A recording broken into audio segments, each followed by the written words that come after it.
sezixhobo zesintu zomculo ezifana nomrhube, uhadi nesitolotolo. Waduma kanje ke uMadosini. Le yenye yengoma zakhe ezidumileyo enesihloko esithi uthando luphelile. Elona gama likaMam'uMadosini ngulatozi Mpahleni, kwaye wazalelwa kwilali yakwaDlomo eMthatha. Wakhula esolusa imfuyo kayise. Eseneminyaka elithoba ubudala wayeselehlala emadlelweni. Kulapho wafunda khona ukwenza nokudlala ezi zixhobo zomculo. Waqalisa ukucula ngo-1974 ngethuba kushicilela umboniso bhanyabhanya othi Maxhosa kwilali yaseMaxhosa eLibode. UMadosini lo kodwa nimazi, kodwa nizawumazi. Wathi nizawumazi nandikudiza uplatyizi ngoMadosini uzawugqibela izwe lo mntu. Thomi kanjani? Thomi uzobona. Ngangeni ukususela oko zangaphinda buyumva. Ukhenkethe ihlabathi jikelele ecula ekwadlala izixhobo zakhe. Kodwa ke ukukhenketha kunemingeni yakho, ingakumbi ke kuye njengoko esoluphala. Isuka le nto apha enhla kwekaba yenyuka ibile yaqhawa ndisathi kuyavaleka ngapha. Xa ndithi ndiyasukuma kule topi ndawuwa. Uvuka kwam ndavuka ndathithiliza ngecala ndawuvula icala ndakhala ndathi Pedro wazeqinisile ngathi undilindile.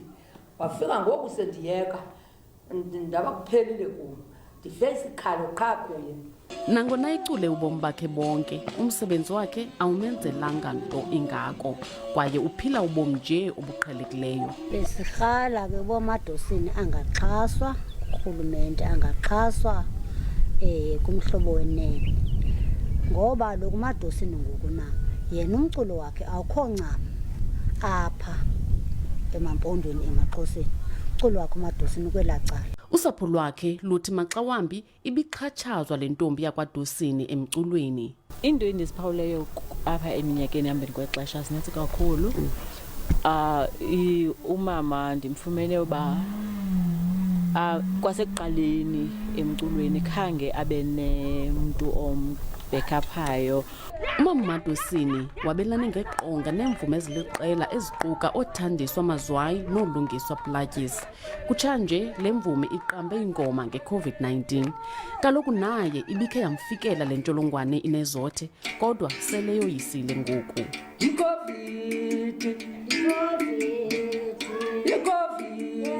Nangona uMadosini wafudukela emampondweni engekaqali nokucula, akagungqi tu kwinkcubeko yasemaXhoseni.